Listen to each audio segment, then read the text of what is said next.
Nah, jadi kenapa sih harus ada kelas pendalaman ini? Karena background-nya kayak gini. Jadi kita ini kan banyak melakukan pelatihan yang sifatnya metodis, ya. Jadi penggunaan tools-tools baru kayak GV gitu.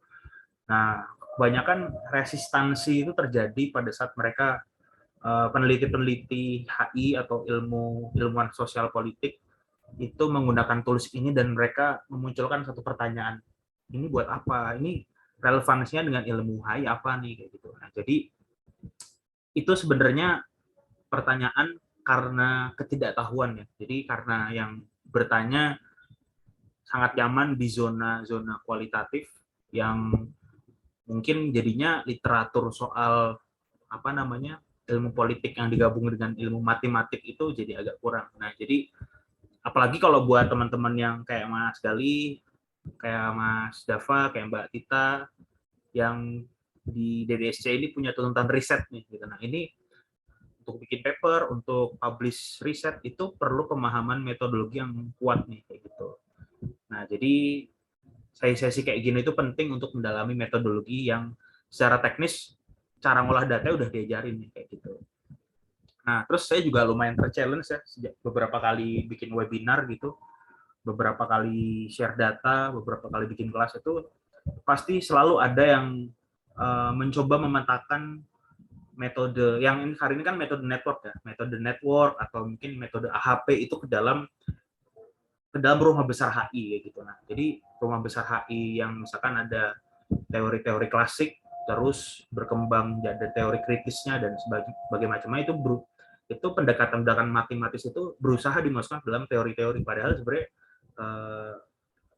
kalau saya mengutip statementnya Prof. Muhtar Maksud ya, Profesor HI dari UGM gitu. Jadi waktu Indonesia mengenal HI itu pertamanya digunakan sebagai statecraft gitu. Jadi ilmu HI itu awalnya digunakan untuk kepentingan politik nasional waktu itu. Jadi yang diajarin di ilmu HI itu adalah tentang sejarah gitu, tentang kolonialisme. Jadi terkait penggunaan politik praktis dalam dunia global kayak gitu. Lalu seiring jalan waktu, ilmu HI itu menurut Prof. Muhtar Maksud dipakai sebagai arts. Jadi pembelajaran ilmu HI itu dipakai sebagai seni. Jadi pembelajarannya sudah mulai bergeser tuh. Seni berdiplomasi kayak gitu. Kebijakan politik luar negeri. Nah, contoh-contohnya mungkin kalau Mas Galih itu di kampusnya UKSW pernah belajar HI tapi prakteknya table manner kalau nggak salah ya. Nah, itu salah satu contoh HI kurikulumnya pembelajaran ditujukan untuk arts, HI sebagai arts. Jadi kalau HI sebagai statecraft, menurut Prof. Muhtar Maksud itu HI digunakan untuk melawan kolonialisme waktu itu. Jadi kajian-kajiannya kajian-kajian anti kolonial dan sebagainya. Lalu kalau HI sebagai arts, itu yang muncul kajian-kajiannya tentang diplomasi dan sebagainya. Nah, yang baru saja dikembangkan, mungkin sejak tahun berapa, 70 atau 80 kalau saya nggak salah, waktu konsultan-konsultan dari Amerika waktu itu datang ke Indonesia, ke UGM, tepatnya visit UGM, Departemen HI UGM, itu HI mulai coba dilihat sebagai metodologi, sebagai science gitu. Jadi, bukan sebagai metodologi, HI dipandang sebagai science, sehingga pada saat HI dipandang sebagai science, sudut pandangnya itu harus ada metodologinya. Objek yang diteliti apa, cara membedah datanya seperti apa, cara ngambilnya kayak gimana. Nah, otomatis di situ masuklah ilmu-ilmu statistik, matematis, dan sebagainya. Seiring berjalan waktu, ilmu-ilmu ini berkembang nih. Ada ilmu data science dan sebagainya. Itu masuk dalam rumpun metode HI sebagai science. Jadi pada saat diperdebatkan konteksnya dengan, oh ini HI-nya nggak nendang nih, nggak bahas sejarah perang dingin dan sebagainya, nggak bahas soal politik ekonomi, ya salah kamar. Karena HI-nya dipandangnya, kita lagi membahas HI sebagai science, tapi yang lain itu memandang HI-nya sebagai statecraft atau sebagai arts. Yang mana sebenarnya tidak ada yang salah dan benar dalam tiga sudut pandang itu. Cuman pada saat kita berdebat, tapi tempat kita tidak sama, jadinya isi kepala kita jadi berbeda. Nah, jadi bedah metodologi atau sesi kayak ngopi metodologi kayak yang hari Senin dibikin Mas Gali itu ada untuk ngasih jembatan. Sebenarnya metode yang kita ajarin, yang kita pakai, saya pakai, Mas Galih dan teman-teman pakai itu sebenarnya metode macam apa sih gitu. Ini rumpunnya kayak gimana, nah kayak gitu. Nah, ini materinya saya buat khusus karena saya lagi bikin proposal disertasi doktoral. Jadi saya lagi banyak melakukan literatur review terkhusus dalam metodologi. Jadi saya lagi banyaknya nguliknya metodologi nih. Nah, di sini ada Mas Yusli juga. Nanti mohon saran Mas kalau sebagai yang sudah senior gimana cara ini menyusun proposal disertasi gitu. Tapi kembali ke konteksnya, ini saya buat berdasarkan literatur review dari bagaimana ilmuwan-ilmuwan sosial itu melihat metode jaringan. Jadi ini khusus angle-nya soal itu, bagaimana ilmuwan sosial memandang metode jaringan. Kira-kira kayak gitu. Nanti ini semua saya rasa semua peserta yang ada di sini itu sudah menggunakan Gevi. Karena sudah menggunakan Gevi, harusnya secara teknis sudah, ini tinggal kita lengkapi aja secara aspek metodologinya kayak gitu. Oke, ini bismillah saya mulai.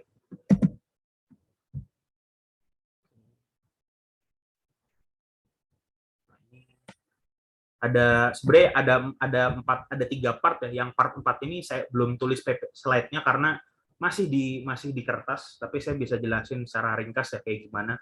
Jadi saya akan coba jelasin metode network dalam HI itu fundamentalnya kayak gimana, lalu metodenya dan cara ngambil datanya kayak gimana. Jadi semua poin 1, 2, 3 ini akan saling berkaitan. Karena kita ada di metode baru, otomatis pasti ada kritik dari ilmuwan-ilmuwan terdahulu. Nah, ini juga yang akan kita bahas, cuman saya nggak bisa bahas dalam PPT karena belum saya tuliskan, masih teracak dalam kertas. Nah, itu nanti saya jelaskan secara lisan aja. Gitu. Oke, lalu, nah ini dia. Jadi, ide fundamentalnya itu ada 3 garis besar, teman-teman. Ide pertama, metode network itu punya bayangan bahwa struktur sosial itu membentuk dan atau berpengaruh terhadap perilaku aktor, opini, dan standing point aktor. Jadi premisnya di situ. Jadi social structure itu punya pengaruh terhadap perilaku aktor, terus sikap, dan bagaimana dia memandang dunia, bagaimana dia bersikap. Nah, itu adalah premis pertama, struktur sosial. Lalu yang kedua, struktur sosial itu bisa dipelajari secara real. Real ini ukurannya konkret. Konkret itu ukurannya ada di poin nomor 3. Jadi dia bisa diukur secara matematis dan dia bisa divisualisasikan. Jadi penelitian kualitatif itu juga ada yang kalau saya baca-baca itu dia research question-nya atau temuannya itu menggambarkan struktur sosial. Kayak gimana sih struktur sosial dalam dunia pasca perang dingin misalkan. Tapi menggunakan metode network itu premisnya berbeda. Jadi sama-sama menggambarkan struktur sosial, tapi struktur sosialnya itu harus bisa real atau bisa terukur secara matematis. Jadi ini sudah pasti standing point-nya positivis ya.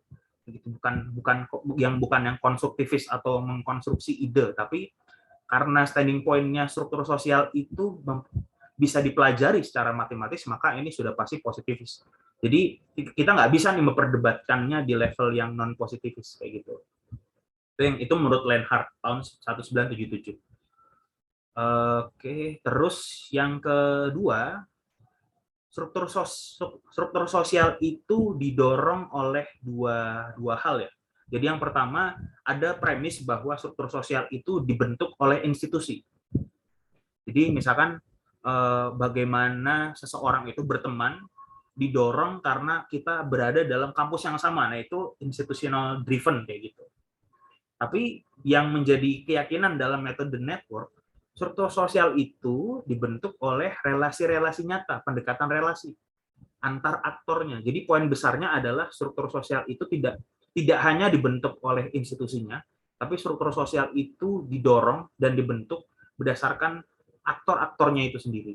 Makanya kalau teman-teman ikut sesi yang aktor network itu kan saya bilang tentang Bruno Latour itu punya premis bahwa dunia ini social order itu dibentuk oleh aktor-aktornya sendiri. Jadi biarkan si aktor yang itu berbicara ngomong ke dunia ini loh saya gitu. Bukan seorang social science yang melakukan labeling.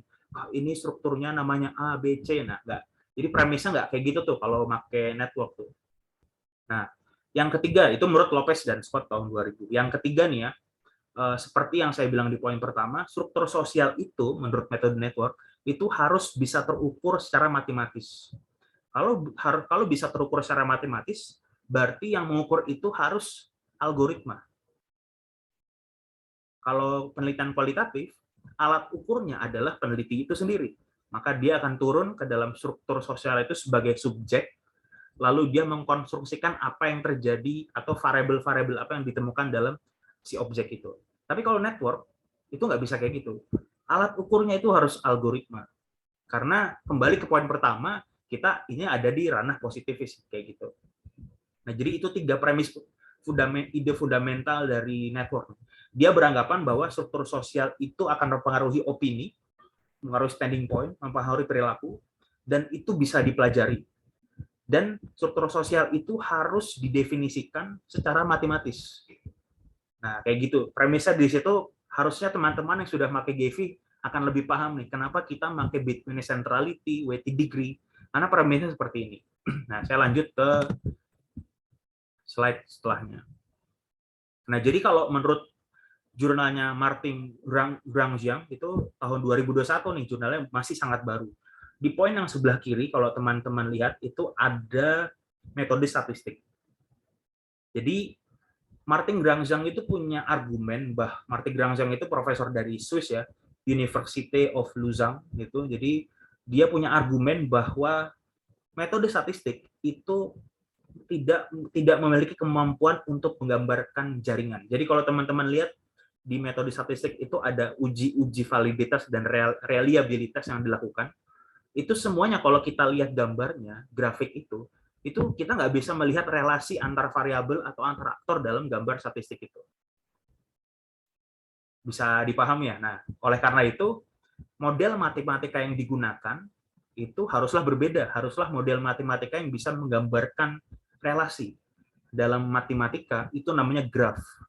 Jadi, objek yang saling berelasi itu dinamakan graf. Makanya cara menelitinya haruslah dengan paradigma graf.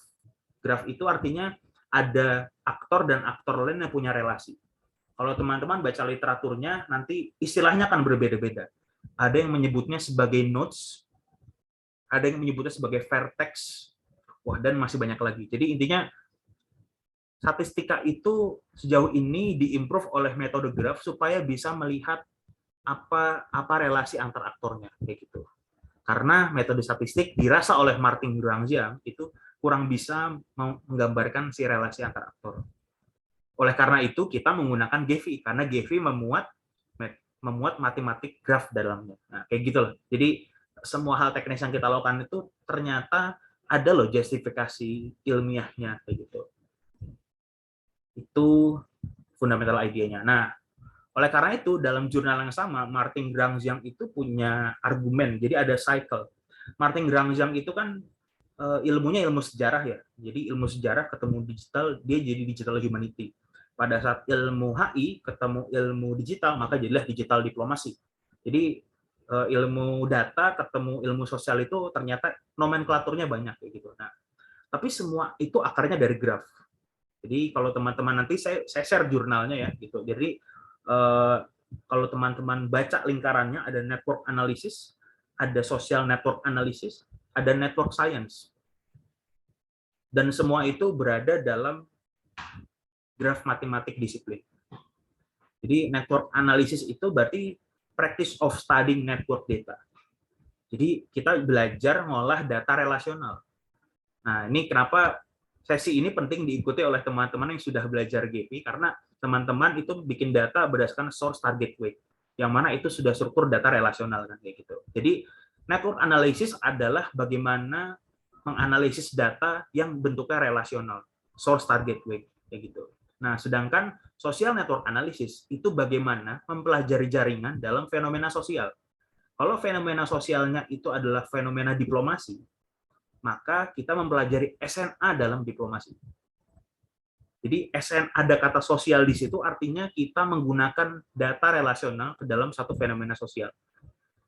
Pada saat kita cuma mempelajari struktur datanya saja, itu kita masuk ke network analysis.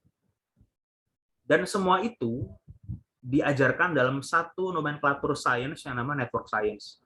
Nah, network science ini juga kalau saya baca dia masih jadi paradigma.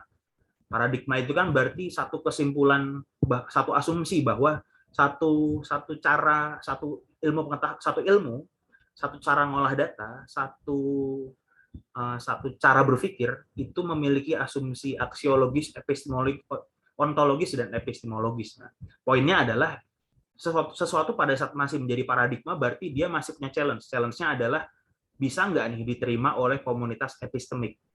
Nah, gitu. Jadi ini menjadi sulit diajarkan ke HI yang sangat konservatif, karena yang megang komunitas epistemik ya orang konservatif kayak gitu. Sedangkan ilmu yang dipelajari di sini itu sudah mix antara matematika yang sangat positivis dengan ilmu sosial. Dan itu sepertinya masih belum diterima oleh komunitas epistemiknya HI. Sehingga dia masih jadi paradigma. Sehingga kalau teman-teman nanti cari jurnalnya, itu rata-rata masuknya jurnal mathematical sociology, kayak gitu loh. Jadi nggak pure ilmu sosial. Nah, ini makanya ini satu challenge pada saat kita belajar ini, komunitas kita ternyata belum cukup terbuka nih sepertinya nih sama pembaharuan metodologi dan sebagainya kayak gitu. Nah, ini jadi pada saat ketemu sama ilmu sejarah dia jadi historical network analysis. Pada saat dia ketemu ilmu politik, HI kan masuknya dalam politik ya. Dia jadi political network analysis. Jadi kata sosialnya kita ganti nomenklaturnya jadi politik karena yang diteliti adalah fenomena politik menggunakan data relasional yang dikaji dalam network analisis. Nah, itu ide dasarnya tuh. Dan ide dasar ini semua berdasar pada temuan peneliti sebelumnya. Jadi nggak take it for granted tiba-tiba kita belajar GV, udah masukin source, target, weight, seolah-olah kita paling jago gitu. Nggak gitu. Semua ada peneliti terdahulu yang sudah bekerja lebih dulu dari kita, dan kita tinggal menyempurnakan dan memakai apa yang mereka pakai. Sayangnya kita sebagai termasuk saya ya, sebelum saya banyak melakukan literatur review, itu banyak memakai ini secara teknis, tapi kurang memperhatikan aspek epistemologisnya kayak gini. Jadi sebenarnya, ini ada dasar-dasarnya, bagaimana dia melihat dunia sebagai graf, dan graf itu melihat data sebagai data relasional, sehingga karena dia itu melihat data relasional, output penelitian yang harus memperlihatkan struktur. Oke, nah ini harusnya oke.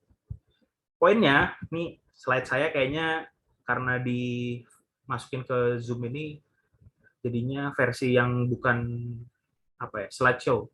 Jadi di sebelah kiri itu kuantitatif, di tengah itu kualitatif, yang kanan network. Di sini saya mau menggambarkan bahwa penelitian network itu bukan kuali juga bukan kuanti. Penelitian network itu bukan kuali dan juga bukan kuanti. Dia itu satu metode tersendiri di luar kuanti dan kuali. Kalau yang saya pahami, kuanti itu istilahnya, kuantitatif itu tujuan utamanya menguji teori, lalu jenis data yang diambil itu data numerik. Kalau kualitatif, dia mengkonstruksikan, mendeskripsikan satu objek atau satu variabel dengan data yang non numerik. Nah, sedangkan network itu penelitian struktural kalau menurut Carrington di tahun 2014.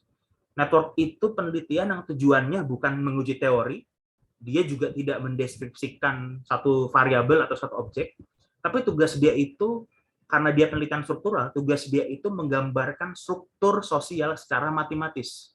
Nah, di sini kata-kata kuncinya itu adalah struktur sosial dan matematis.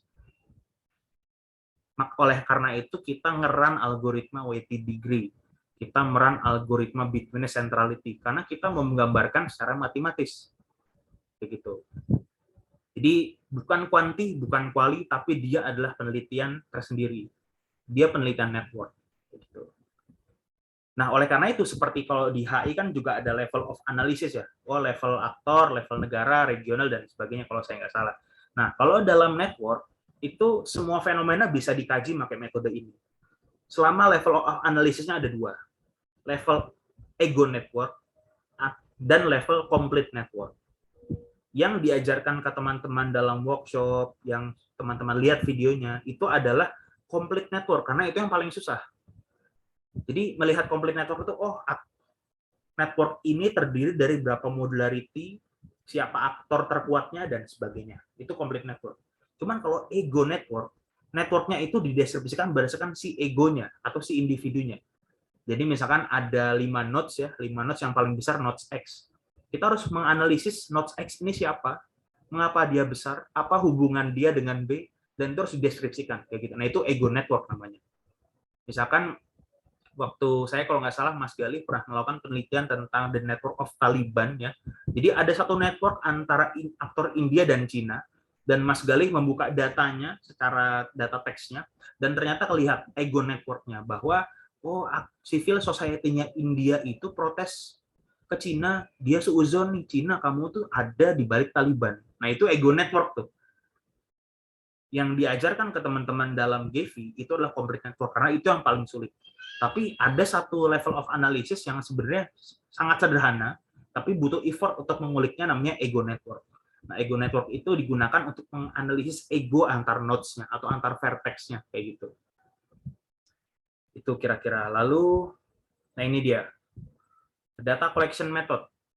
Nah, jadi kalau menurut literatur yang saya baca, sebenarnya kalau kuantitatif, itu dia membatasi realitasnya. Jadi, untuk mengukur satu objek, kita tentukan objek itu ada berapa populasi. Misalkan ada 1000 populasi. Misalkan kita mau mengukur sentimen masyarakat Indonesia terhadap Belt and Road Initiative, misalkan. Kita ukur tuh populasi masyarakat Indonesia ada berapa ratus juta, lalu kita ambil sampel dari berapa ratus juta itu, dengan asumsi bahwa sampel itu dapat mewakili kebenaran ratusan juta orang di belakangnya. Itu kan premisnya kuantitatif. Kalau kualitatif kan nggak kayak gitu. Nah, kalau network, itu tidak ada sampel. Tidak ada juga populasi. Nah, ini susah nih. Karena apa? Network itu semakin hari dia akan semakin bercabang. Kita tentuin hari ini populasinya, ini populasi networknya Taliban ada 100 orang. Pada saat kita buka lagi datanya besok, itu pasti udah nambah, nggak jadi 100. Nah, teman-teman, makanya di sini penting teman-teman ikut ini sudah ngulik GV, karena pada saat kita pakai GV, itu network yang akan kita ambil itu akan terus bertambah setiap harinya. Gimana cara kita menentukan populasi kalau network kita bertambah setiap harinya, kan kayak gitu. Nah, jadi tidak ada batasan populasi dan atau sampel dalam metode network. Lah terus gimana cara kita membatasi permasalahan atau membatasi objek? Nah, ada dua cara nih teman-teman untuk mengolek atau melakukan collection datanya. Jadi berdasarkan level of analysis dan berdasarkan network boundaries atau batasan networknya. Nah, berdasarkan network of analysis, level of analysis, kita kan punya ego network dan complete network. Nah, kalau kita mau nelitinya ego network, berarti kita tidak memberikan batasan network di dalam penelitian kita. Jadi misalkan saya mau meneliti relasi, misalkan saya mau meneliti networknya Xi Jinping dalam G20. Spesifik tuh, Xi Jinping dalam G20. Berarti sesimpel saya akan masukin namanya akun Twitternya Xi Jinping dalam GV, lalu dia akan mencari siapa sih friendship-nya Xi Jinping. Kebayang ya, kan teman-teman sudah pakai GV ya, tinggal masukin satu aktor, nanti aktor itu kan menjelaskan dia berteman dengan siapa saja, kayak gitu. Makanya tidak ada batasan network, tapi biarkan kita harus menentukan level friendship-nya ini siapa nih. Xi Jinping dalam G20 itu akan berbeda tuh. Terus Xi Jinping dalam apa misalkan. Nah, itu nanti aktor-aktor yang akan kita ambil juga akan berbeda. Kalau complete network, kita harus membatasi nih. Kalau kita memakai complete network, kita nggak bisa menentukan aktornya di awal. Kalau kita mau complete network, sebaiknya kita membatasi boundaries-nya dari awal. Kita ngasih batasan dari awal. Misalkan kayak gini, saya mau meneliti sentimen K-pop dalam masyarakat Indonesia. Sentimen K-pop itu bisa kita teliti dalam batasan apa? Kalau di Twitter misalkan, ada hashtag, misalkan, hashtag save BTS. Nah, kita asumsikan bahwa BTS itu mewakili K-pop. Nah, maka kita akan menganalisis aktor-aktor yang ada dalam hashtag itu. Itu akan efektif untuk digunakan oleh complete network. Nah, kalau berdasarkan batasannya, nah ini saya pengen teman-teman fokus tidak ke yang kiri. Yang kiri itu kan ego network sama complete network. Saya pengen teman-teman fokus ke yang kanan, yang based on network boundaries. Jadi sebenarnya ada cara untuk kita membatasi networknya supaya nggak terlalu banyak. Ada dua cara, dua pendekatan. Yang pertama reputasional, yang kedua nominalis. Reputasional itu berarti kita menentukan aktornya dulu pertama kali. Itu yang kami ajarkan di workshop-workshop DDSC. Jadi kita tentukan aktornya pertama kali. Karena apa? Karena namanya saja itu reputasional. Reputasi. Berarti kita mau aktor-aktornya itu menjelaskan siapa sih yang punya reputasi berteman dengan kamu. Nah, itu. Jadi istilahnya kita membiarkan aktor-aktor itu bercerita dengan sendirinya siapa sih networknya dan apa narasinya. Nah, itu pakai cara reputasional. Jadi kita menentukan aktornya dulu pertama kali.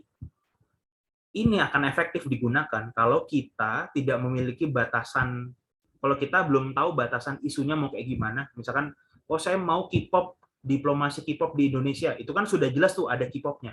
Tapi misalkan penelitian, saya mau ngelihat jaringan diplomasi antara Indonesia dan Kanada. Itu nggak ada isunya tuh. Cuma jaringan diplomasi antara Indonesia dan Kanada. Maka kita bisa menentukan siapa sih aktor-aktor yang punya reputasi dalam diplomasi dua negara ini. Tinggal kita list, kita masukin GV, maka jadi networknya. Tapi kalau kita punya isunya dari awal, jadi kita akan pakai pendekatan yang nominalis. Yang kita gunakan adalah kita menentukan justifikasinya pertama kali. Biasanya penggunaan hashtag, nah itu penggunaan keyword. Jadi yang kita crawling itu bukan aktor, tapi keyword atau hashtag. Nah, itu akan sangat berguna untuk pendekatan yang nominalis. Nah, kalau saya secara selera saya suka yang reputasional gitu. Jadi aktor-aktornya itu yang reputable dulu. Jadi nggak banyak sampah nih dalam data saya. Tapi dalam data saya itu nanti saya akan melakukan filtering atau cleansing menggunakan keyword yang pakai rumus sum product gitu. Kalau teman-teman masih ingat di workshop itu. Nah, itu jadi menggabungkan dua pendekatan jadi satu. Jadi nyari aktornya itu reputasional, cleansing datanya dengan nominalis. Nah, ini sejauh ini jalan tengah yang saya temukan sama teman-teman kayak gitu. Oke, nah ini referensinya. Jadi nanti saya share ini di grup sama beserta 2 jurnal yang saya dapetin yang bisa di-download. Nanti teman-teman bisa baca sebagai bahan bacaan. Jadi sekali lagi saya tekankan sesi ini ditujukan untuk melengkapi keilmuan teman-teman yang secara teknis sudah belajar GV, tapi sekarang coba kita lengkapi secara metodologisnya supaya pada saat mau pakai metode ini tuh sudah yakin nih, oh ini scientific, ini ada dasarnya dan sebagainya gitu. Itu dari saya sih. Silakan kita bisa mulai diskusi. Ada yang mau ditanyakan? Mas, saya ingin bertanya, Mas. Yuk.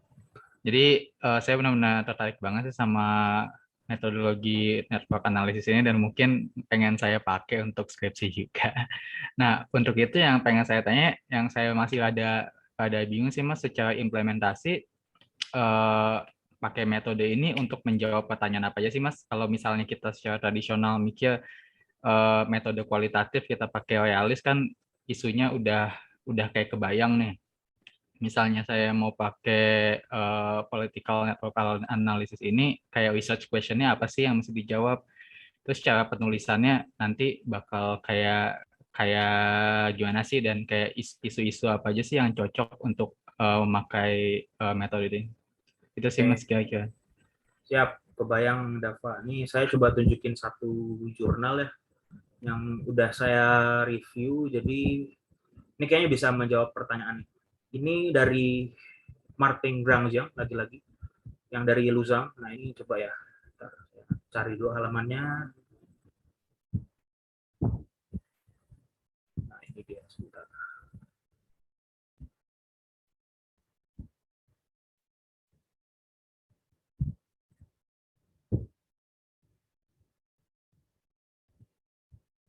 Nah ini udah kelihatan ya Dava ya.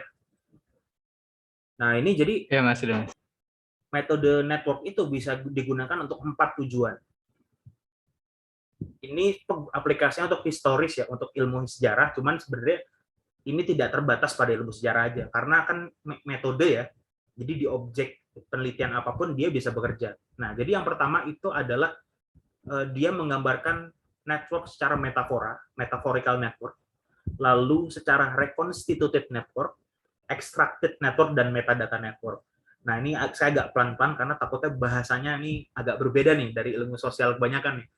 Cuman kalau saya yang kebetulan kerja di industri data, ini common gitu, common banget. Jadi saya coba pelan-pelan ya. Jadi yang pertama itu metaphorical network. Nanti Dava bisa baca di jurnalnya, tapi poinnya metafor. Metaphorical network itu tujuannya menggambarkan satu event. Jadi contoh misalkan Martin Grangjian itu pernah bikin penelitian yang menggambarkan the network of League of Nations. Jadi gimana sih network, bagaimana sih Liga Bangsa-Bangsa itu terbentuk? Oh, dari negara ini si ini, dari negara ini si ini. Nah, itu dipetain networknya. Sampai kejadian, sampai kelihatan bahwa sejarah Liga Bangsa-Bangsa adalah sejarah para akademisi. Karena ternyata yang membentuk Liga Bangsa-Bangsa itu banyak kan akademisi. Nah, kayak gitu. Jadi contohnya berarti kan sebenarnya research question-nya adalah siapa aktornya. Bayang ya, kayak gitu.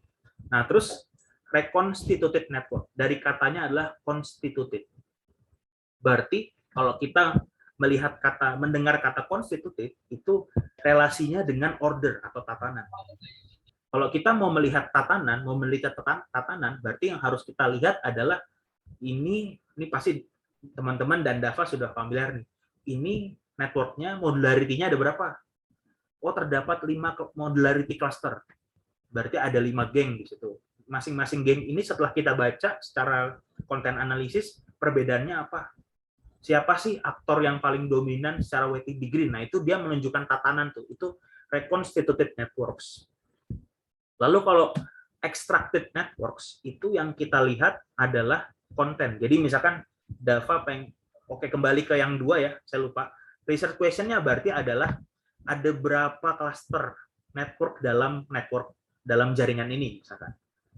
Terus jaringan ini terbentuk atas siapa aktor yang paling dominan. Nah, kayak gitu. Jadi akan fokus ke ordernya atau si tatanannya gitu. Kalau extracted networks itu akan ngebahas kontennya. Jadi biasanya kita ngambil konten dari artikel-artikel ilmiah yang ada penulisnya siapa, lalu kita lihat penulis jurnal itu ngutip siapa aja. Dan yang dia kutip itu mengutip siapa sampai ketahuan ternyata network dari isu ini berpusat pada si ini. Misalkan kita ngulik jurnal yang kontennya soft power. Ternyata setelah diulik pakai network, ternyata konten jurnal soft power itu berkutat pada Joseph-nya. Kan Joseph-nya yang paling terkenal tuh soal soft power. Nah, kayak gitu tuh. Terus kalau metadata networks, nah, metadata ini apa sih? Metadata itu adalah the data about data. Jadi data dari data. Nah, ini saya kasih gambarannya ya. Jadi lagi-lagi Martin Grangjian itu pernah bikin penelitian yang tadi saya ceritain, The League of Nations Networks. Tapi penelitian keduanya, nelitinya nggak pakai data Twitter, nggak pakai data teks. Dia menyalin dan mengambil surat-surat petinggi negara pada saat membuat League of Nations. Jadi misalkan Presiden Perancis bersurat kepada siapa? Presiden Perancis itu source, yang disurati sebagai target. Seluruh surat itu dikumpulin, terus dicari tahu, siapa penulisnya, siapa yang dikirim. Nah, itu tuh data. Surat itu data, metadatanya adalah nama penulisnya. Makanya kan metadata adalah data tentang data. Jadi udah data, datanya apa lagi? Nah, kayak gitu. Nah, itu Martin Grangjian melakukan pemetaan satu-satu. Si Presiden Prancis bersurat, dia source. Suratnya ditujukan kepada siapa sebagai target. Lalu suratnya ada banyak, itu dikumpulin jadi satu source target. Jadilah satu cluster. Nah, itu metadata networks. Nah, research question-nya itu akan berpaku pada algoritma yang kita pilih, Dapat. Jadi, misalkan seberapa padat jaringan, siapa aktor yang paling dominan, ada berapa cluster issue dalam satu network itu. Nah, kira-kira gitu sih. Oke, Mas. Oke. Oke, Mas Yusli tadi udah resen nih kayaknya. Saya menunggu nih respon feedback-nya Pak Suhu. Terima kasih Mas Bim, maaf agak rame karena judulnya ngopi, saya menghayatinya dengan ke kafe gitu ya. Mantap. Jadi maafkan ternyata kafenya tidak cozy, jadi agak berisik ya. Pertama, saya terima kasih banget pada Mas Bima sudah banyak mengulik keingintahuan saya gitu dan sangat membantu. Walaupun saya belum sepenuhnya lihat tuh Mas yang YouTube itu karena akhir tahun banyak kerjaan. Mungkin nanti setelah pertengahan Desember baru punya banyak waktu gitu. Tapi masalahnya gini Mas, ada satu mahasiswa yang ngajuin proposal dan saya dipilih jadi pembimbing, dia ngajuin SNE ini gitu. Nah, kami harus akui di HIUB itu agak terlambat soal ini nih. Gitu. Di metodologi belum diajarkan dan saya sudah lama juga ngajar metodologi karena ngajar yang semester-semester akhir juga yang lain. Gitu. Nah, kerumitannya adalah si anak ini juga belum punya kemampuan teknis yang bagus, saya juga belum sepenuhnya paham. Sehingga saya perlu konfirmasi beberapa hal nih. Pertama, soal boundaries tadi itu. Jadi anak ini kebingungan karena dia awalnya mau pakai, ini sekalian belajar kasusnya Mas ya. Jadi dia itu mau pakai drone emprit. Pakai drone emprit ternyata kan dia, saya juga nyoba masuk, ternyata kan memang harus ada batasan waktu 2 bulan harus bikin artikel yang dipublish di drone emprit baru diberi akses. Ternyata sampai minggu ini dia belum dikasih akses, sehingga kebingungan dia mau pakai apa gitu. Saya tanya, terus kamu mau data crawling pakai apa? Dia belum bisa jawab gitu kan. Tapi yang jelas dia punya research question bahwa dia mau nulis tentang Afghanistan dan masih terlalu lebar. Dia mau mencari aktor-aktor yang berpengaruh terhadap transisi Afghanistan. Dia pakai hashtag yang tadi lebih dekat pada nominalis ya Mas. Nominalis ya. Nah, masalahnya adalah boundariesnya sampai mana? Karena dia, saya lihat LBM-nya baru pakai hashtag Afghanistan yang terlalu luas dan pasti kan banyak dirty data yang perlu di cleansing. Itu bagaimana itu? Itu satu Mas, bagaimana menentukan boundaries gitu. Terus yang kedua, ini terkait dengan proyek saya pribadi juga gitu. Kemarin Mas Bimo juga bilang bahwa tidak harus selalu pakai Twitter gitu. Nah, saya lagi nulis soal hukum humaniter internasional dan saya lagi membaca tentang tafsirnya Hamka sehingga tidak perlu pakai Twitter gitu. Nah, bisakah itu? Kan saya pernah dengar bisa sebenarnya kan, bahwa tidak harus pakai Twitter, relasional itu bisa pakai data. Tadi juga Mas Bimo cerita soal bagaimana Grongzhang itu juga bisa menggunakan surat-surat sebagai data. Nah, itu kan berarti manual banget. Nah, seberapa manual, terus juga bagaimana mengolah data manual itu, Mas? Contohnya nih, saya mencari tulisan Hamka soal hukum humaniter internasional, restraint lah, pembatasan etika perang dalam perang zaman-zaman dulu itu. Itu apakah harus semua data yang terkait itu dibaca, terus dimasukin secara manual, which is very much effort gitu ya? Atau pakai mungkin ya pakai NVivo yang dimasukin, tinggal kita ambil datanya sehingga lebih mudah. Atau bagaimana Mas? Saya agak buta soal mencari data manual ini. Terus yang terakhir ya, nah di antara masih relate dengan yang pertanyaan pertama, tadi saya baru lihat di daftar pustakanya Mas Bimo itu ada jaringan komunikasi yang Erianto itu. Nah, itu apa bedanya dengan jaringan aktor? Karena anak ini kan Erianto kan sangat dekat komunikasi gitu. Anak-anak itu mengutip jaringan komunikasi. Apakah relevan menggunakan kata-kata jaringan komunikasi atau jaringan aktor sebenarnya? Yang mana yang ada beda nggak antara jaringan aktor dengan jaringan komunikasi? Sementara 3 itu dulu, Mas. Terima kasih. Oke. Wah, ini kompleks ini pertanyaannya. Saya jadi agak bingung ngejawabnya karena semuanya strategik ya pertanyaannya. Biasanya pertanyaannya praktis ya. Ternyata pas ditanya pertanyaan strategis ini agak bingung juga saya. Tapi saya coba ini jawab ya Mas Yusli ya dengan segala keterbatasan yang saya punya nih. Jadi pertama yang soal hashtag. Jadi anak bimbingannya Mas Yusli itu tadi saya catat mau meneliti soal Afghanistan menggunakan pendekatan nominalis ya. Jadi menggunakan hashtag. Gimana cara membatasinya? Jadi yang harus disadari pertama kali bahwa nominalis itu sangat bergantung pada time and space-nya.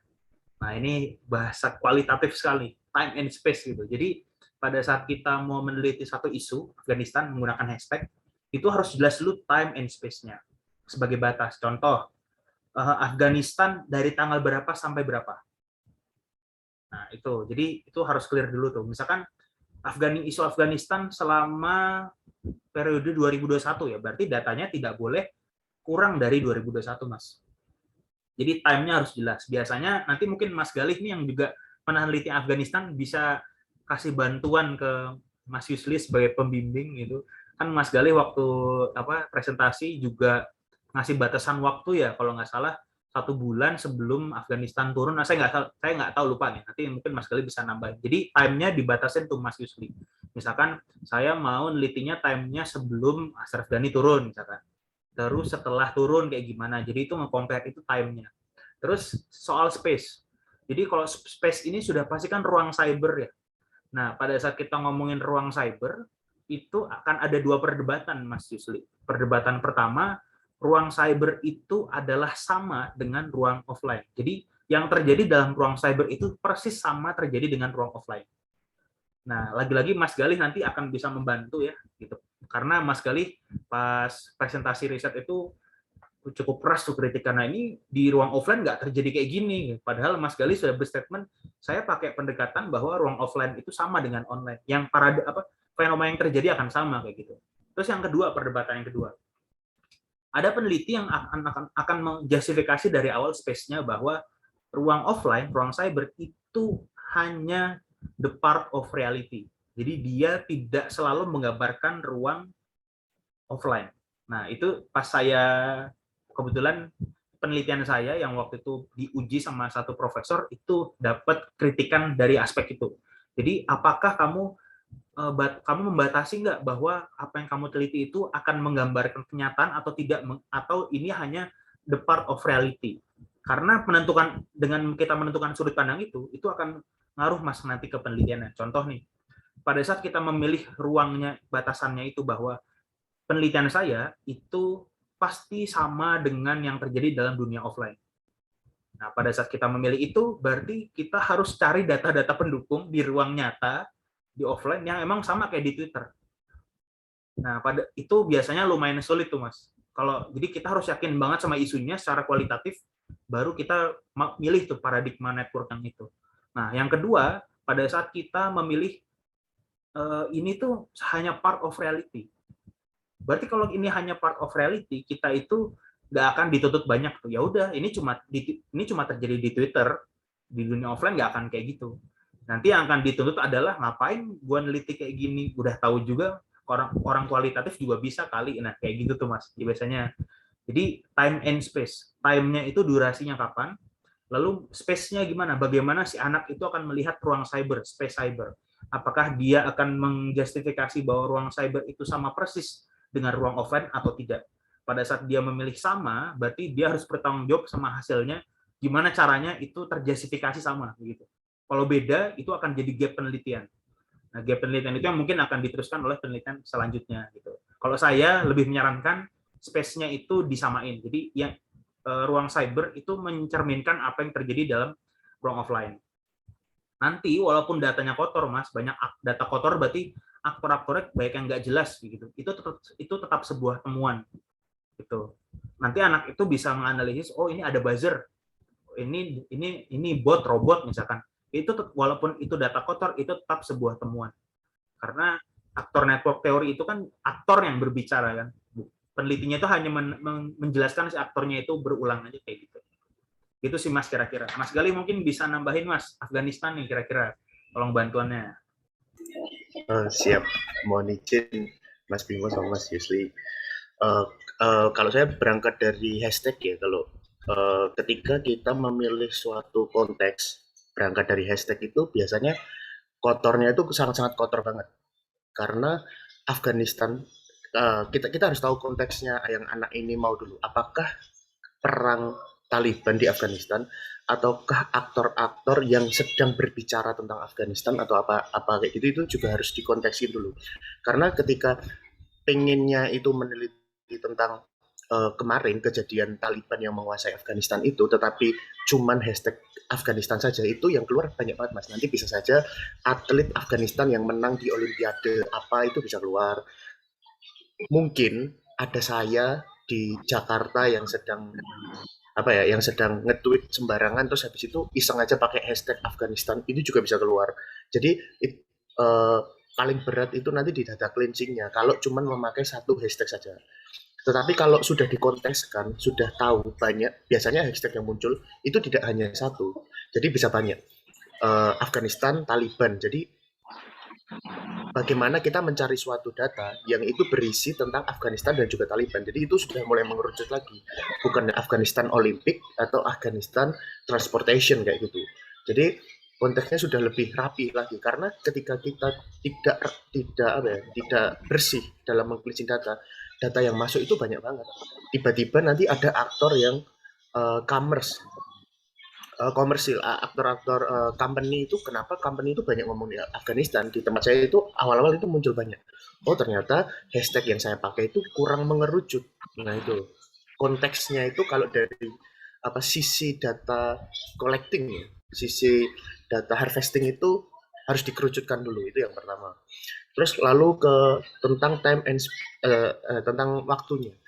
Waktu kemarin saya mengambil tenggat waktu itu setelah Afghanistan dikuasai Taliban. Jadi latar belakang saya kenapa saya ambil setelah itu karena sebenarnya itu pengen dilanjutin. Jadi supaya penelitian ini bisa dilanjutkan. Yang pertama kan ketika orang itu mendirikan sebuah negara baru, pasti itu konsen utamanya itu untuk memperkuat struktur negaranya dulu. Setelah itu baru memperlebar kerjasamanya, niatnya kayak gitu. Jadi di kuartal pertama, kalau itu dibagi per kuartal itu, saya dari tanggal 20 Agustus sampai 20 September. Yang notabene baru beberapa hari, 5 hari, setelah 1 minggu setelah Taliban menguasai itu, setelah Ashraf Ghani itu kabur dari Afghanistan ya. Setelah itu, dan ketika kita grabbing di 1 minggu itu kan ngambil datanya itu 2 minggu ke belakangnya. Jadi sebelumnya itu juga bisa keambil, data sekarang bisa keambil, dan data sampai sekarang itu bisa keambil. Jadi 2 minggu ke belakang sampai sekarang itu bisa keambil. Jadi saya pengen melihat bagaimana aktor-aktor ini ketika hamin 2 minggu itu, hamin seminggu itu mulai membentuk sebuah negara itu siapa saja yang bermain di dalamnya, kayak gitu. Dan ketika itu sudah ditentukan, aktor-aktornya nanti harus dipilih lagi. Jadi untuk menentukan time and space itu lebih perihnya ke teknisnya, ke cleansing, data cleansing. Kalau saya meneliti sekitar 2000 lebih aktor, 2000 aktor yang bermain di sana. Untuk dibantu sama ada tim juga, ada Mas Faiz juga, Mbak Ulfa itu juga ikut nge-profiling, kita sama-sama membantu, kita sama-sama menyeleksi mana yang sesuai konteks, mana yang tidak. Jadi nanti saya terangkan dulu pengen ini konteksnya itu di sini dan kayak gini. Nah untuk semua Twitter yang tidak sesuai dengan konteks ini nanti dibuang kayak gitu. Selama ini masih manualnya di situ, tapi sudah dibantu oleh beberapa metode OSINT yang kayak grabbing datanya enggak benar-benar manual yang baca satu persatu di scroll, tapi kita pakai advanced searching atau pakai yang Google Site itu yang kemarin saya sempat ajarkan itu.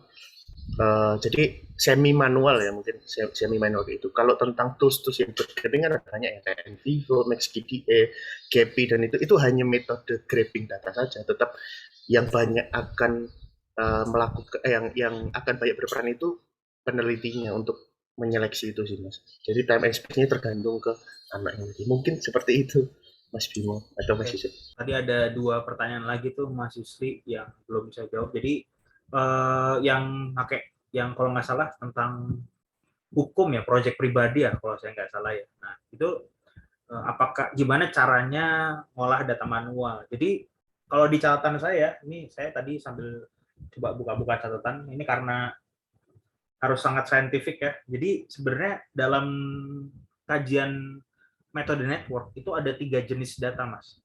Yang pertama itu data relasional, yang kedua data atribut, yang ketiga adalah data ideasional. Data relasional itu adalah data yang diajarkan dalam workshop ini. Jadi bentuknya itu pasti data tentang relasi antar aktor satu dan aktor lainnya. Nah, data atribut itu kalau teman-teman ingat, waktu itu pernah diajarin ngambil data dari UNHCR yang kita jadiin negara sumber jadi source, negara target tujuan jadi target. Jadi kita dapat data dari UNHCR dari tahun 2015 sampai 2021 tentang perpindahan refugee itu dari mana ke mana sih. Nah, itu data atribut tuh, data kuantitatif tuh Mas. Nah, data atribut itu kita bisa rubah jadi data relasional, lalu kita masukkan ke GV. Nah, itu data relasional. Lalu ada data ketiga nih, data ideasional. Data ideasional itu biasanya data bentuknya teks, kayak Martin Grangjian itu kan isinya data surat. Nah, itu data ideasional tuh. Dia bentuknya kualitatif banget lah kayak gitu.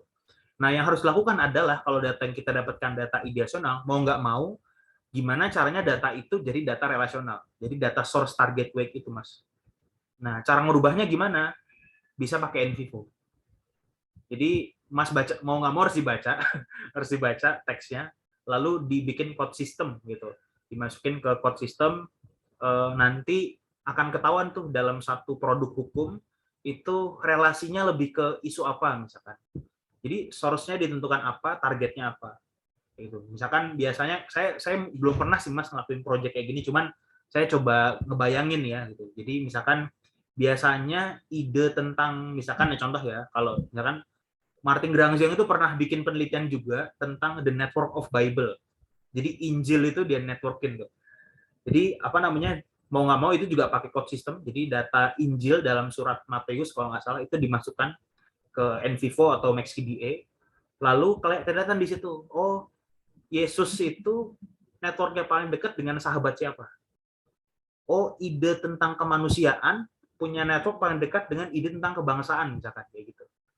Karena kata-katanya diucapkan sebelahan misalkan. Karena pada saat ngomongin bab kemanusiaan yang muncul ide tentang kemanusiaan. Kebangsaan muncul ide tentang kemanusiaan. Jadi kebangsaan sebagai source targetnya kemanusiaan. Nah, itu jadi network tuh Mas. Jadi mau nggak mau dibaca teksnya, lalu dimasukin ke NVivo, nanti di-convert jadi bentuk source target. Habis itu masukin ke GV, jadi deh. Data ideasional menggunakan network kayak gitu. Terus yang terakhir yang penelitian jaringan komunikasi yang Erianto. Nah, sebenarnya kalau yang diambil itu hanya metodologinya nggak masalah kalau menurut saya. Karena di buku yang Mas Erianto ini, dia ada pembahasan soal jaringannya, Mas. Jadi yang dikutip sama saya juga itu lebih ke teknik pengambilan data. Bukan teknik ininya, bukan teknik analisisnya, tapi lebih ke teknik ngambil data relasional. Dan itu mau dipakai di ilmu apa aja harusnya akan sama gitu. Tapi kalau yang diambil Eriantonya konteksnya komunikasi, nah itu baru kayaknya nggak bisa. Tapi selama metodologi harusnya nggak masalah sih Mas kayak gitu. Gitu Mas Yusli. Tip sangat membantu Mas. Terima kasih. Yap. Yang lain ada yang mau didiskusikan, ditanyakan? Mau sedikit curhat deh Mas. Boleh, silakan. Saya pernah melakukan riset Mas. Kebetulan ada tugas modul kuliah gitu. Tapi saya masih kurang bisa menganalisa secara tajam. Jadi kayak sudah bisa sampai penyajian visualisasi data, tapi masih kayak lemah gitu loh Mas dalam analisisnya. Nah, mungkin ini mirip sama network analysis, tapi saya nggak tahu ini bagian dari network analysis atau bukan. Kalau boleh, saya boleh share screen kah, Mas? Boleh. Harusnya nggak saya bikin multiple tadi, jadi bisa siapapun bisa share screen. Nah, kayak gini, Mas, jadinya nih. Kelihatan, Mas? Kelihatan.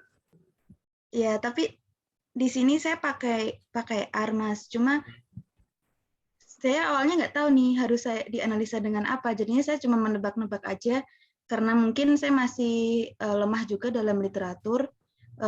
Jadi saya meneliti tentang investasi miras di Indonesia yang kemarin isunya sempat rame yang dari kebijakan presiden. Nah di sini saya melihat tuh ada kayak yang tebal, yang tipis, dan saya nggak paham bahasa notes, bahasa gitu itu nggak paham. Jadi saya hanya secara awam gitu menganalisanya bahwa ini punya relasi yang dekat dengan ini, terus untuk menggambarkan isu gitu. Tapi secara background literatur itu saya masih sangat lemah. Jadi mungkin dari riset yang saya bikin itu masih kurang nendang gitu istilahnya kalau Mas Bima kayak gitu. Mungkin Mas Bima bisa kasih arahan atau saran literatur apa yang mungkin bisa saya gunakan untuk mendukung analisa saya gitu Mas. Itu ngambil datanya data apa Mbak tadi? Data Twitter, Mas. Terus Crawling data Twitter. yang dijadiin source target apa? Saya waktu itu langsung pakai keywordnya Jokowi Miras gitu. Oke. Berarti kalau ada Jokowi, terus ada notes Jokowi, dia punya garis tebal ke miras, itu artinya Jokowi source, mirasnya target, kayak gitu ya? Kalau saya di situ itu lebih ke mungkin mirip sama yang idea apa tadi yang terakhir itu yang Mas. Iya, jadi setiap kali ada tweet yang memiliki kata-kata Jokowi dan miras itu akan ke grab sama saya. Gitu. Terus saya cleaning data, terus dijumlahin data-datanya sama dilihat kedekatannya. Semakin dia banyak satu tweet itu dia diikuti oleh kata-kata itu, berarti dia garisnya semakin tebal. Tapi di situ kelemahannya dia nggak ada ininya, Mas, seberapa tebalnya kayak pakai Gephi gitu. Jadi saya nggak bisa mendalam analisisnya. Oke, kalau pakai R itu ada algoritma yang ditampilkan nggak Mbak hasilnya? Kayak kalau Gephi kan ada weighted degree dan sebagainya itu.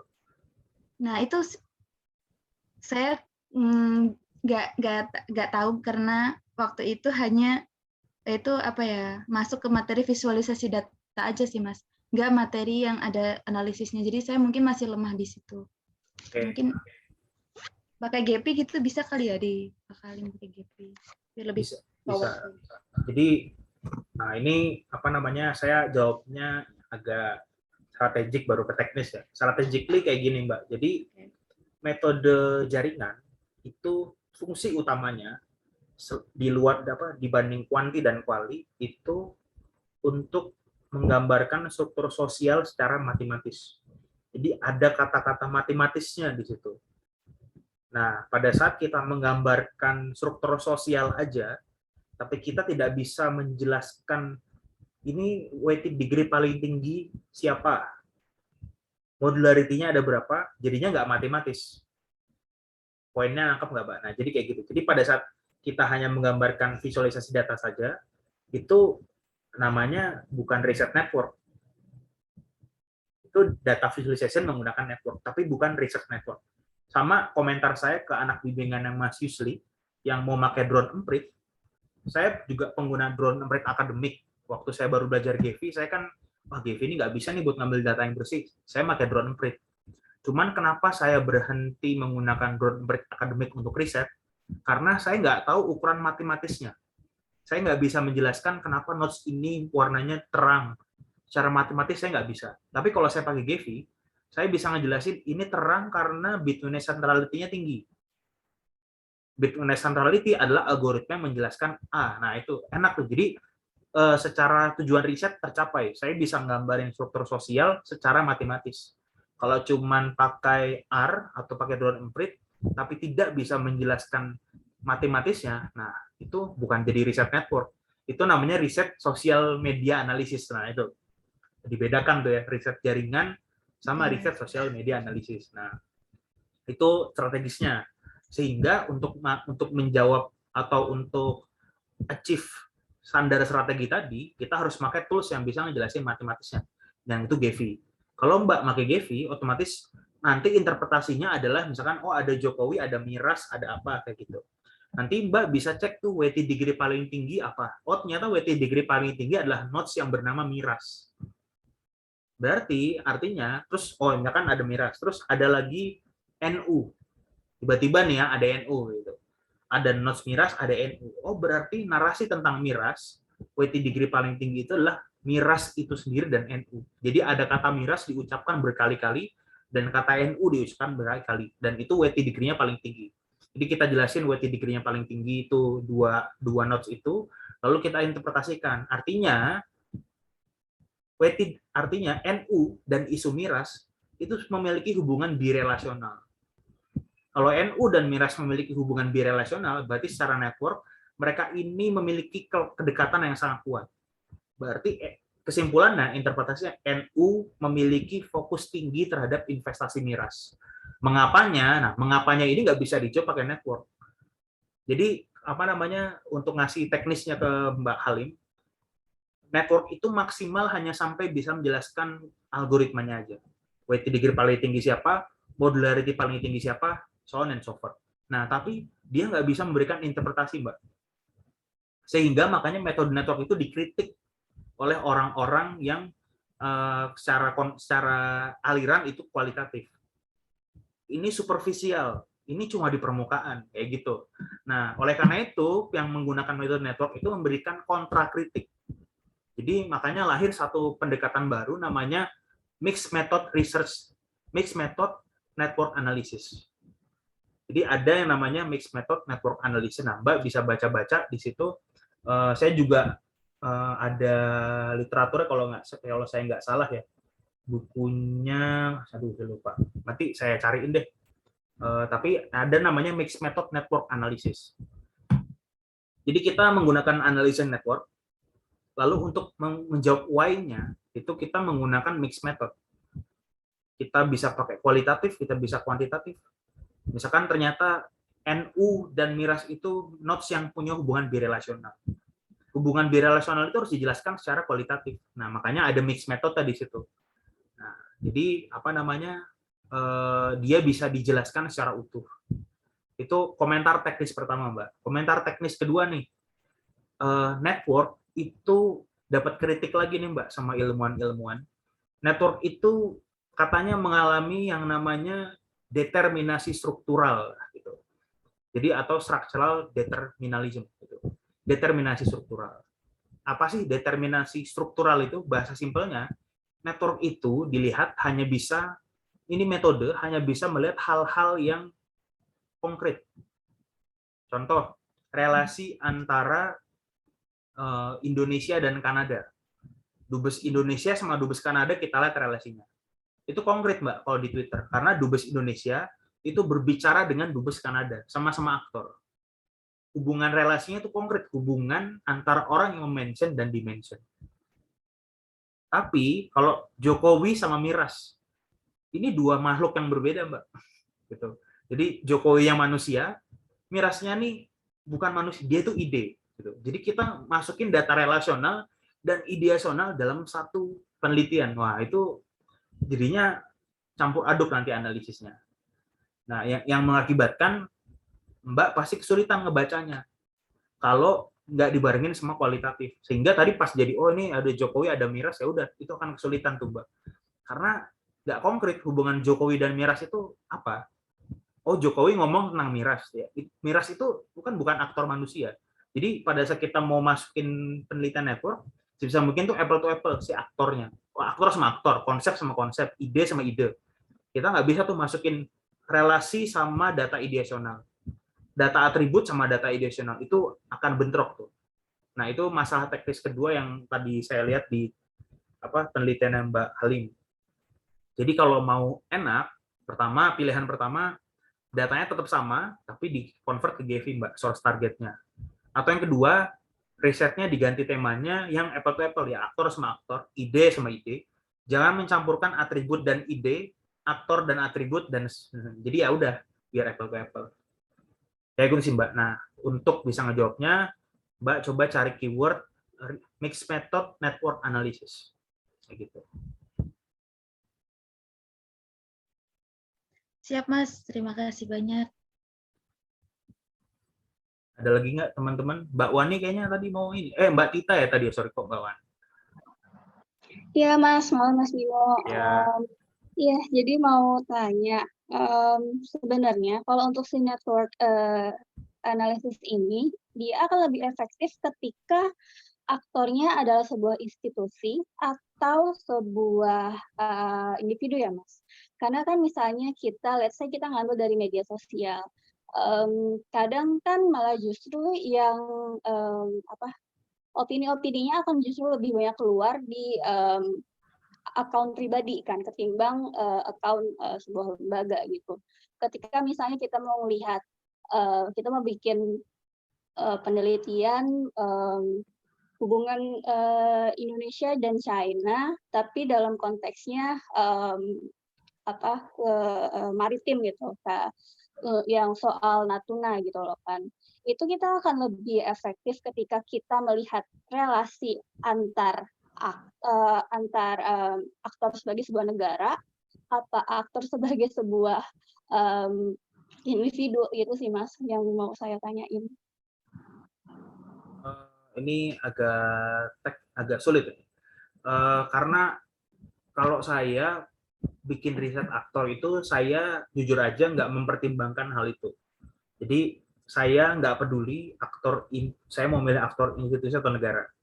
Yang saya pedulikan adalah, karena saya nelitinya digital diplomasi, apakah aktor ini layak mewakili si isu yang saya pilih. Jadi misalkan saya neliti diplomasi Indonesia dan Cina sama Amerika misalkan. Yang saya pikirkan adalah apakah aktor-aktor di Twitter ini mewakili Cina dan Amerika secara institusional. Jadi mau mereka ngomongnya itu berbeda dari dunia nyata, saya nggak masalah. Karena saya premisnya saya neliti ruang cyber, bukan ruang offline. Kalau saya ngebedain tuh, saya neliti the part of reality. Nah makanya batasan itu penting tuh. Nah kalau saya jujur aja, saya nggak mikirin ini institusi atau orang nih. Kalau saya mau nelitinya objeknya apa, negara Cina sama Amerika, saya akan cari aktor yang dia legitimate mewakili institusi itu. Jadi pakai pendekatan yang pertama, institusional gitu. Nominalis maksudnya. Saya akan melist aktor-aktor yang saya nominasikan sebagai aktor-aktor yang mewakili negara itu. Nah, kalau masalahnya metode seperti ini tidak bisa dipakai di riset-riset yang tidak meneliti institusi. Contoh misalkan Mbak Tita mau neliti soal peraturan yang baru tuh Kemendikbud kalau nggak salah, pokoknya tentang kekerasan seksual kayak gitu. Nah, dari isunya dan judulnya aja itu nggak kebayang institusinya apa. Sehingga mau nggak mau Mbak Tita harus melakukan pendekatan yang bukan nominalis, tapi melakukan pendekatan yang saya lupa tadi namanya apa. Reputasi. Bukan, sorry. Saya pakai reputasional. Karena saya pakai aktor, nah Mbak Tita mau nggak mau karena judulnya kayak gitu harus pakai yang nominalis. Sorry, maaf kebalik. Nah jadi saya kalau judulnya itu atau topiknya tidak menggambarkan institusi, mau nggak mau harus pakai nominalis. Kalau pakai nominalis berarti pendekatannya bukan aktor, tapi keywords misalkan atau hashtag. Dan itu pasti akan menghasilkan data-data yang sangat amat banyak dan aktornya kita nggak tahu siapa, kayak gitu. Itu sih Mbak.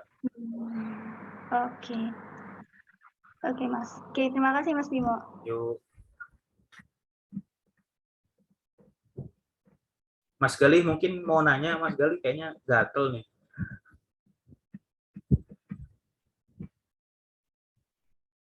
Wah, ngantuk aja. Oke. Tidak ada lagi yang mau ditanyakan, teman-teman?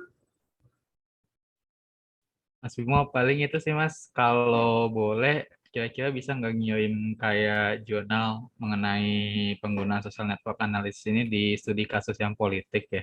Saya pengen punya kayak gambaran gitu. Oke. Kalau dalam isu politik, social network analysis itu dipakai gimana sih? Sama palingan itu sih, Mas, kalau boleh juga buku tentang mixed method social network analysis boleh juga Mas, kayaknya seru tuh. Oke, siap. Makasih Mas. Kayaknya seru tapi masih S1 ya. Hati-hati tersesat loh Mas Dava. Oke, yang lain aman ya berarti ya. Saya harap clear nih penjelasan metodologinya nih.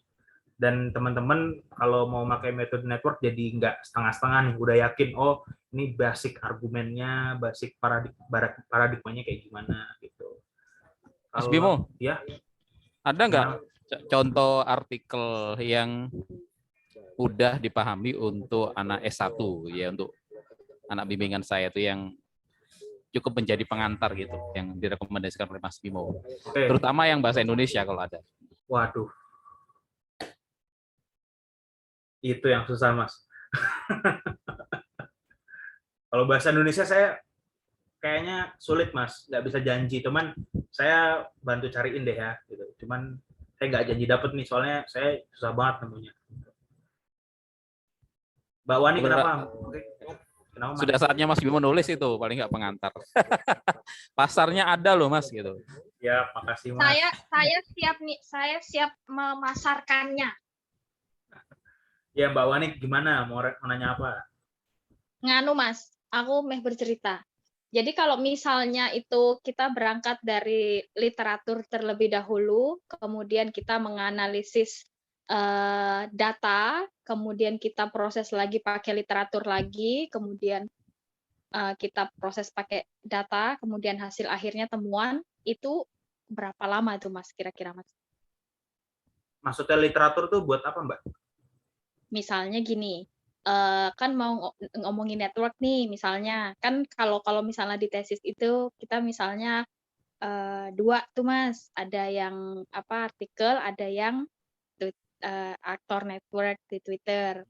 Nah, misalnya aktornya udah kita tentuin. Kalau misalnya aktornya pakai yang gini aja deh, realnya, misalnya kita satu orang nih, misalnya satu orang, Pak Muzan Malik.